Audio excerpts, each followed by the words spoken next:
سب سے پہلے تو ہم شکر گزار ہیں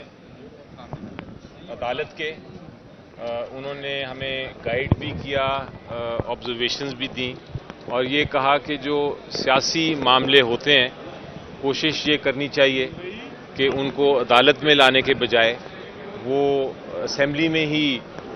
جو کہ ایک پارلیمنٹری فارم آف گورنمنٹ کا بہت اہم حصہ ہے اور سوورن سمجھا جاتا ہے، پارلیمنٹ کے جو سیاسی فیصلے ہیں وہ پارلیمنٹ یا اسمبلی میں ہی ریزالو کیے جائیں. تو اس گائیڈنس کے تحت کل ہم نے رات کو جو آج صبح بلکہ جو سیشن ہوا اس میں ووٹ آف کانفیڈنس لے لیا. تو اس کے بعد عدالت نے کہا کہ اب آپ نے چونکہ ووٹ آف کانفیڈنس لے لیا ہے تو اب جو کانسیکوینس ہیں اس کے کیا رزلٹ ہوگا اس کے اوپر آج بحث سنی عدالت نے. ہمارا موقف بڑا کلیئر ہے. کل بھی عدالت نے میرے سے پوچھا تھا کہ آپ ووٹ آف کانفیڈنس کیوں نہیں لے لیتے، تو میں نے یہ کہا تھا کہ ووٹ آف کانفیڈنس لینے کے لیے ہم بالکل تیار ہیں، لیکن ہم ان پرنسپل جو گورنر کا فیصلہ تھا اگر وہ غیر آئینی تھا، اگر انہوں نے جو آئین کے مطابق ایکٹ نہیں کیا تو پھر وہ جو آرڈرز ہیں گورنر کے وہ کالعدم قرار دینے چاہیے، کیونکہ کل کو پھر یہ ہوگا کہ آج تو ہم نے لے لیا ووٹ آف کانفیڈنس، وہ کل کو پھر اٹھ کے گورنر صاحب کہہ دیں کہ جناب آپ دوبارہ لیں، تو یہ ایک سیاسی حل نہیں ہے. اس کی تشریح عدالت کو کرنی چاہیے کہ کیا یہ ایک ڈسکریشن ہے، من مانی ہے گورنر کی کہ جب مرضی وہ ووٹ آف کانفیڈنس مانگے، یا اس کے لیے ان کو آئین اور قانون کے مطابق وجوہات دینی پڑتی ہیں. تو ایک تو اس پوائنٹ پہ بحث ہوئی. دوسرا جو ایشو تھا کہ جو مین جو پوائنٹ تھا ہمارا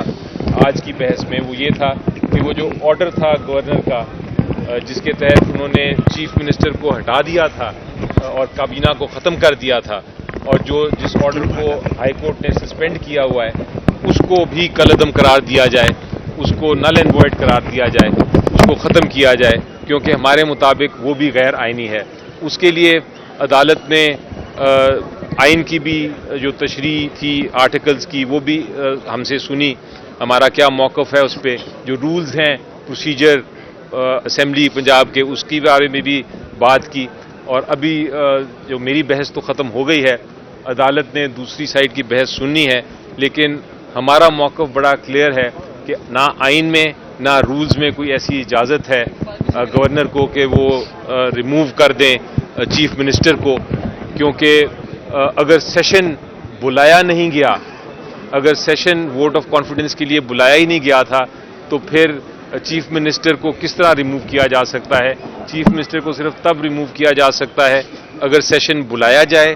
اور بلانے کے بعد چیف منسٹر جو ہیں ووٹ آف کانفیڈنس میں کامیاب نہ ہوں. لیکن اس کیس میں تو چونکہ سیشن کال ہی نہیں ہوا تھا تو چیف منسٹر کا یہ آرڈر کہ گورنر کا یہ آرڈر کہ چیف منسٹر کو ہٹا دیا جائے یہ بالکل غیر آئینی آرڈر تھا. اور یہ ان رسپانس آف یہ جو خاص طور پہ جو آج ووٹ آف کانفیڈنس رات ہوا ہے یہ گورنر کے آرڈر کے تحت نہیں تھا، یہ عدالت کی سیٹسفیکشن کے لیے کیا گیا تھا، کیونکہ عدالت نے باقاعدہ کہا تھا کہ یہ آپ کو لینا چاہیے، اس لیے کیونکہ that order has to be declared unconstitutional by the honourable bench.